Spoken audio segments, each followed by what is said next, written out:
দিয়ে দেব পেঁয়াজ, রসুন, আদা,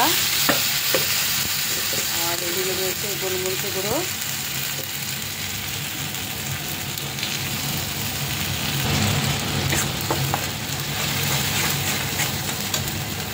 চিকেনটা ছেড়ে দিলাম। এটাতে জিরের গুঁড়ো, ধনে গুঁড়ো, হলুদ আর একটু মরিচ গুঁড়ো দিয়ে ম্যারিনেট করে রাখা হয়েছিল।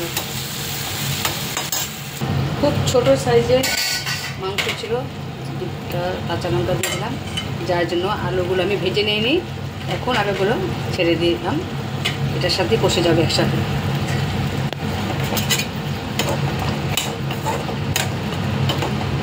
লোকাল চিকেন যেমনভাবে রান্না করা যায় টেস্ট হয়ই।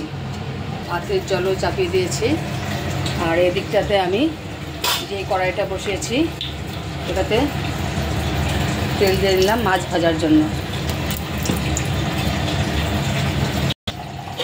তেল দিয়ে দিলাম, এখন মাছগুলোকে ছেড়ে দেব।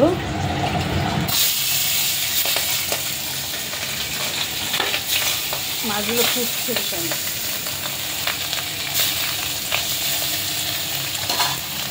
ঢাকনা দিয়ে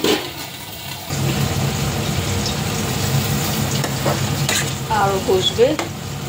মাঝে মাঝে একটু একটু ঢেকে দিচ্ছি, দেখি তো মাছের কি অবস্থা।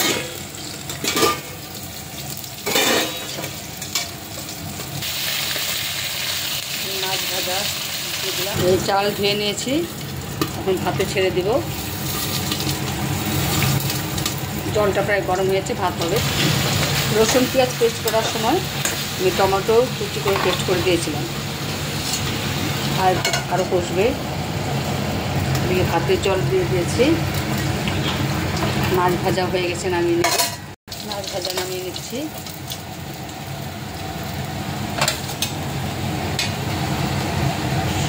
এখন মাছে আর একটু তেল দিয়ে দিলাম, তেজপাতা দিয়ে দিলাম, গোটা জিরা ফোড়নে দিলাম, আর এদিকে মশলা সমেত রেডি করে রেখেছিলাম আলু।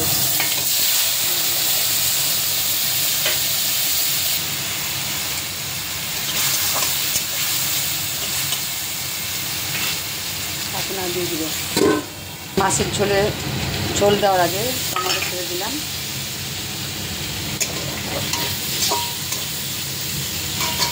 আর এদিকে মাংস প্রায় কষে গেছে, এখন জল দিয়ে দিব।